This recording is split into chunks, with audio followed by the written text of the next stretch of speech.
Hey YouTube, this is the third episode about living in Micronesia as a World Teach volunteer. And so Chuuk High School, where I was actually volunteering at, is straight out of a 90s gangster movie. Think Dangerous Minds with Coolio, Gangster's Paradise, all the kids coming in like Bloods and Crips, and so they can't even come into the school directly.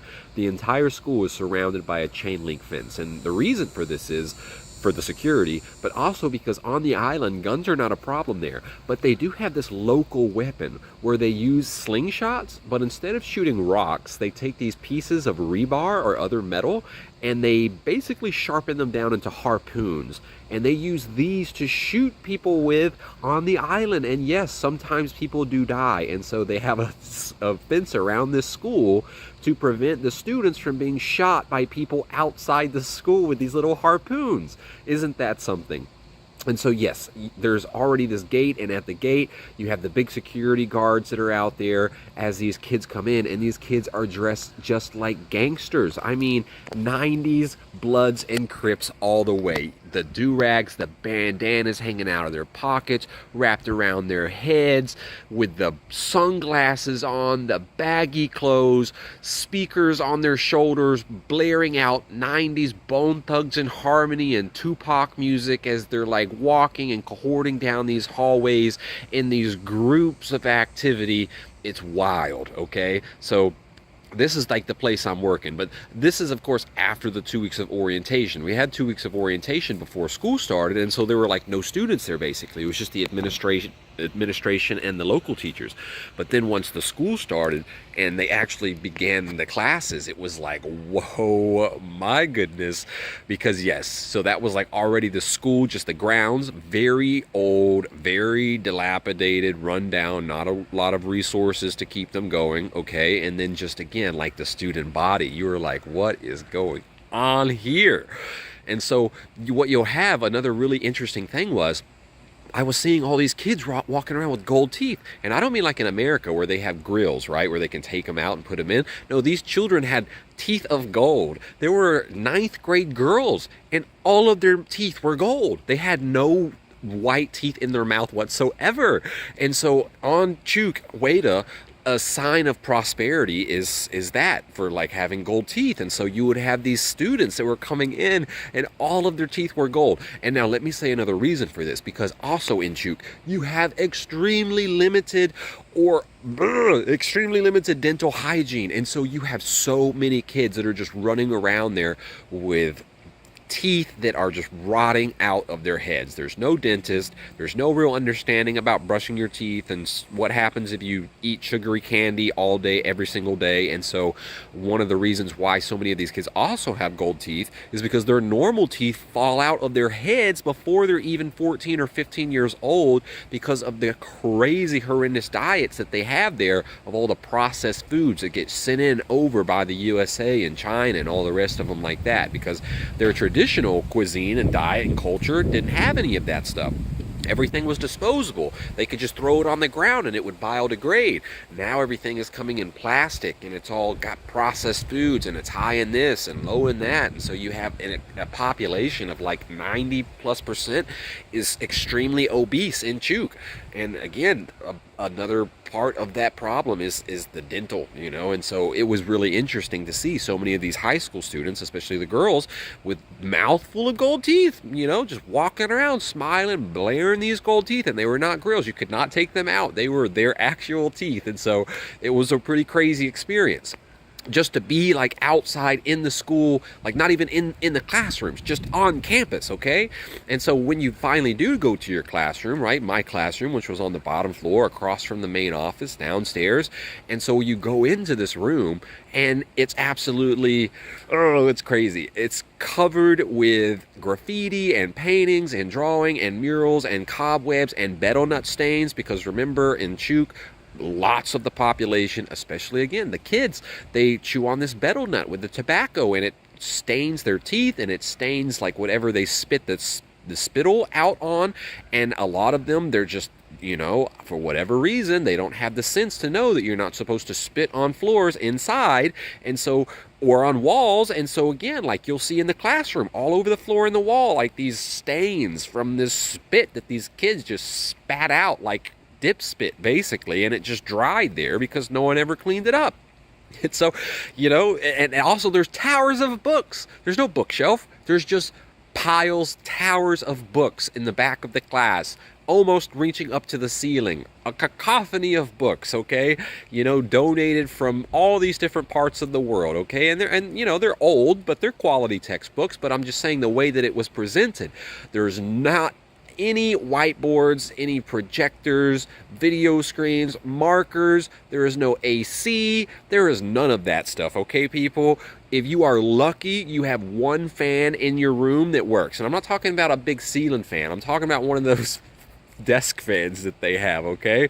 One of those hopefully will work, because otherwise it's really almost unbearable by noon. And then that's another reason why teaching in Chuuk is very something different, because of the community there and the socioeconomic status and the inability for the school to provide a lunch program for the students. The school day only goes until 12:15, so it's like from 8:15 to 12:15. So you have like 4 hours of these gangster looking island kids coming in there, bebopping around, treating it like it is straight up nothing more than a social extravaganza. And then at 12:15, like, that's it.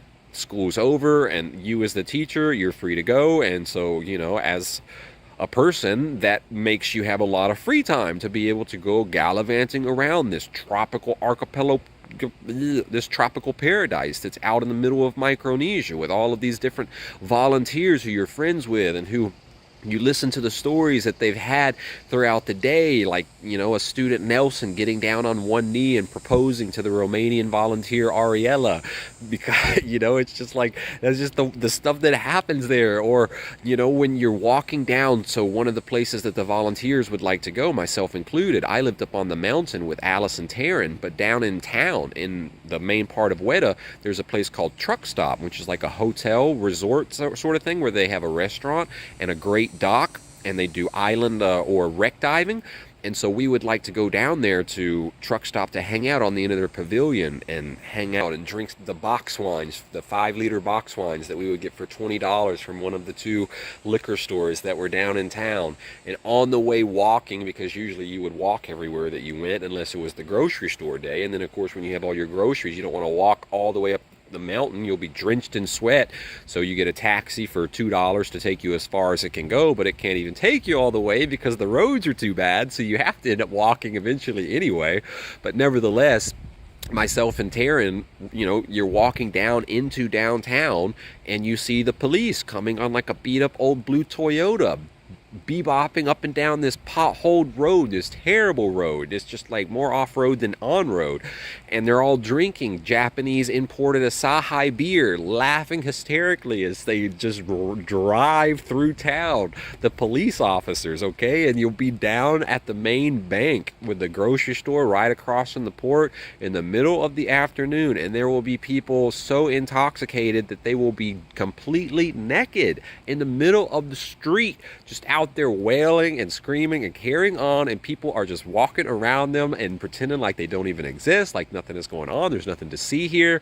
Chuuk is a wild, desperado kind of place. But yeah, Chuuk High School, you guys, is crazy, because inside of that place, I mean, yes, the kids are lovely, all right? Kids generally around the world are lovely, but extremely untamed, very wild, and very under-equipped out there, okay? I'm telling you, you do not have much of anything. There were multiple times where I had to go around to 5 or 6 classrooms just trying to beg other teachers for a piece of chalk big enough that I could fit into my fingers to even teach.